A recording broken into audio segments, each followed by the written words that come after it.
I asked you about it earlier, okay. like yesterday or something. Oh, I need to spill my gum. Hold on.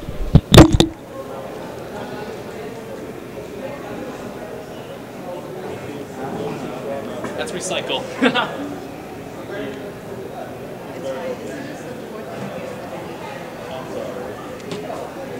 So good. Is it on? Yeah. Okay. So yeah, don't even worry about that.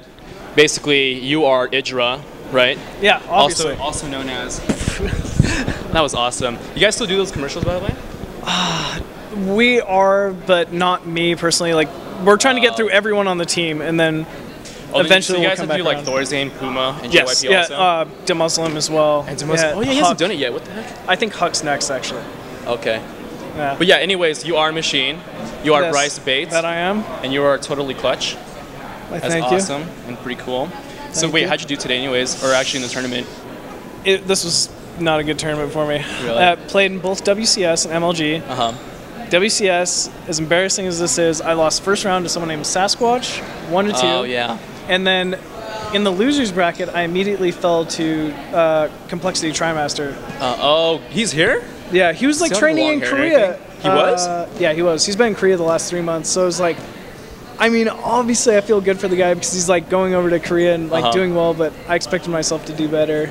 Just fell to him immediately. Wait, have you tried? Oh no, keep going. You just like feel bad. I was just saying, obviously, yeah, a little upset about it. And then MLG happened, won my first round, lost to Vibe, who actually beat Idra at CS, 1-2 in a really close series. Like I was actually, I'm not even disappointed about the series. He just outplayed me, but it was really close, so I was happy about it. And then immediately in the round 3 losers, lost to Gerbil Light just because he did like a really odd opening that I'd never seen that was pretty all-in-ish. I lost to 0-2. Wait, what opening? 12 pool, 12 gas, 11 pool, speedling all-in. Well, ZVZ is always like a coin flip anyways. Yeah, alright. Happens. I was gonna ask anyways. But actually, Sasquatch did pretty well though. Yeah, no, he's very good. Like, yeah. He actually got really far, huh? In the WCS? He did, yeah. Yeah. Alright, so also I was wondering about your, what was it, the Man vs. Food. When's the next thing that's going to come up? I would tell you now, but I have no idea. It really comes down to when they post it. Have you done like the Ghost Pepper yet? Oh yeah, you have, right? No. Oh, you haven't? Are you going to? Okay, that's one that a lot of my fans want to see. But you don't want to do it? But it's more like, I don't want to like... Kill yourself? Like start crying on camera and be like... There'll be manly tears. Besides, people would think you're Idra anyways. Yeah, right. And it'll be Idra crying, and then people will be like, holy crap, Idra actually cries. Idra can cry? Yeah, it's possible. No, I've really seriously been considering it, and because it's like just a pain challenge, I think I could actually do it. But it scares me because the habanero is pretty tough, but this is supposed to be like 20 times harder than the habanero, so that's gonna be difficult. But yeah. All right, sorry. Holy shit! But that vein right there was like, it was trying to speak to me or something. It was, man. It's trying. Oh my god! Can you like get that in the camera or something? That is look at that vein. I think that's the brachial vein or something. Yeah, right. I took anatomy for a bit, but I forgot everything already. All right. So you play Zerg, and have you played Heart of the Swarm yet? No, but I've watched a lot of it. It looks scary. It looks broken. It looks very hard to balance. It's going to take them a very long time. So it's going to be a little frustrating from a professional, perspective. Yeah. But at the same time, I'm looking forward to a change. You know, I'm one of those players who adjusts very well to a new situation.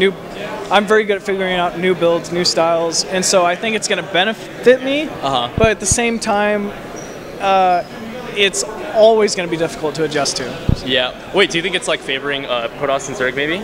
Like Viper's pretty good. Yeah. I think the only thing that Terran really has that's kind of OP at the moment is really that mine thing. The Widow mine, yeah. Yeah, that's insane. It could be. I don't know, but it takes 10 seconds to blow it up. You have 10 seconds to But move you it away. lose a unit. Like, it all comes down to cost efficiency. If it costs 75 like it does, and you're going to lose, like, an Ultralisk that costs 300, 200, it's always going to be cost effective. Yeah, that's true.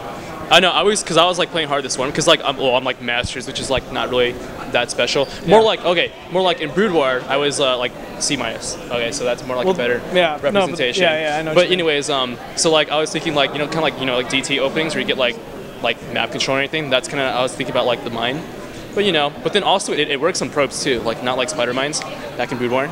and air units too, which is pretty funky. Yeah, it's ridiculous. Wait, you also played a lot of Brood War back then too, right? Yeah. So how did you first get into Brood War, anyways? Or into gaming?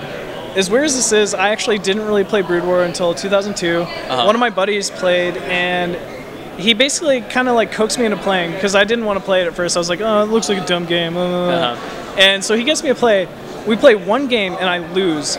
And I'm like that competitive guy who like hates to lose to anything.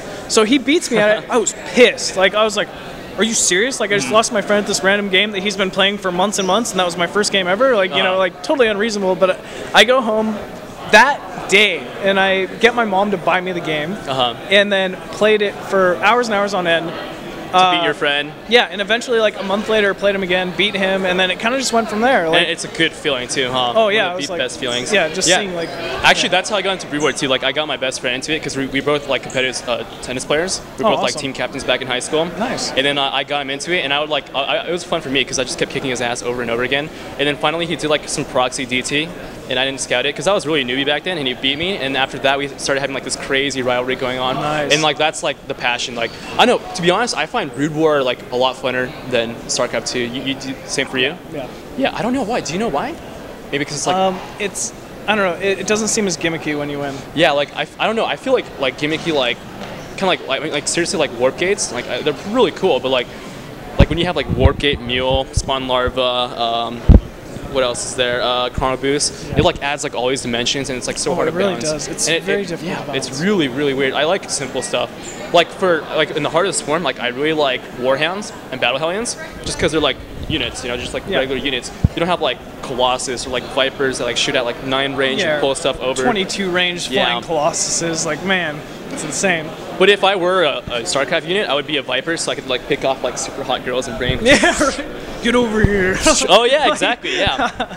And all right. So also, I don't know. I have a feeling that you were probably like a competitive, like athletic or athlete back then, right? Yeah, I was actually wrestling. Well, football and wrestling. I played football for 7 years, American football.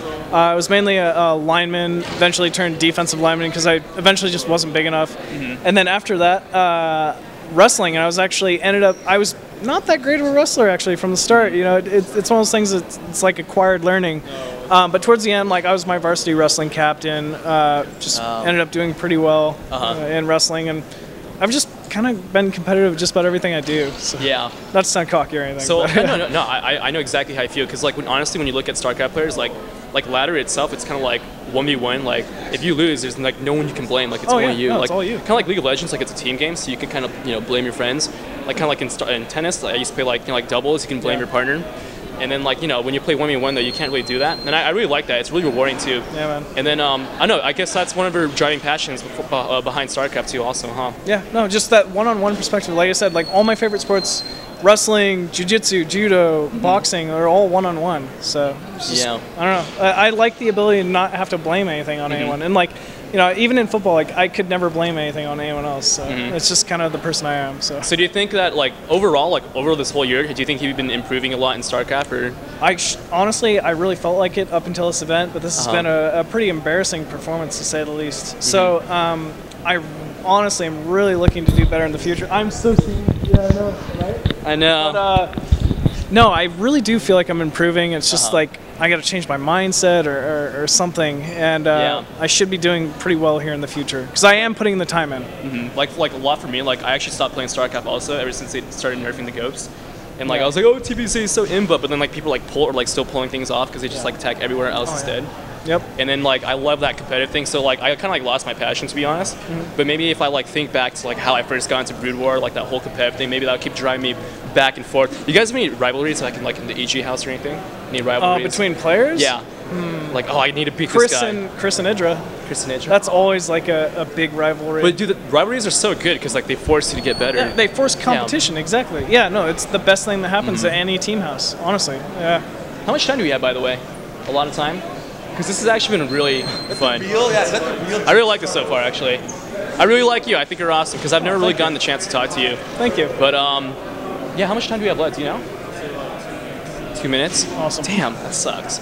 Well, let's see. You're gonna be here tomorrow also. Gonna Yep. chill and everything, watch the pros and everything. Yep. And then, how many hours do you guys practice a day, anyways? It really varies depending upon like tournament time, like if we have an upcoming tournament or not. Like during the sort of like break hours during the summer, we probably play like 5-6 hours a day. Whereas like up until this tournament, the past like 2 to 3 weeks, we've been playing 10 to 16 hours a day. Yeah. Like it's all we do. So I know like Flash used to practice like 20 hours or something crazy. oh yeah, they That guy's don't so even dedicated. sleep. Yeah. Yeah. No, actually, like yesterday was the first time I ever saw Flash, and like I was like I couldn't believe it. Like I was just like holy crap, because like. I mean, like, usually people don't look up to gamers as, like, their role models, but, like, to me, like, I actually see them as my role models. Oh, me too. Including J-Dong. you, too, man. Yeah. Oh, yeah, and J-Dong's pretty sexy also. Oh yeah. No, he's like the one person fanboy. Like I'm like trying to gather up enough courage to go get his autograph at some point this weekend. Yeah, seriously. Like, even, like day 9, like, Sean's always like, oh, my God, it's Bisu. And, he, like, you know, he has, like, gets the jitters and anything around them. Yep. And, yeah, I mean, like, I can go on and on about, you know, just asking you questions, but damn, you're actually a really down-to-earth guy and really humble, and I really like that. I mean, this is not really like an interview or anything, just kind of like a chat. Yeah. Because hopefully people can see how, you know, players really are. Because esport people are actually like really interesting people. Oh but yeah. All right, this is gonna be it now. I'm gonna give you a hug. I'm gonna miss you. I'll see you next year after tomorrow. We'll do more. All right. And my name's Derek. But I also go by Born, whatever, maybe. Bryce. I know. Nice to meet you. Bryce. All right. Well, take care, man. Hey, thank you very much, man. Did all of it get in there?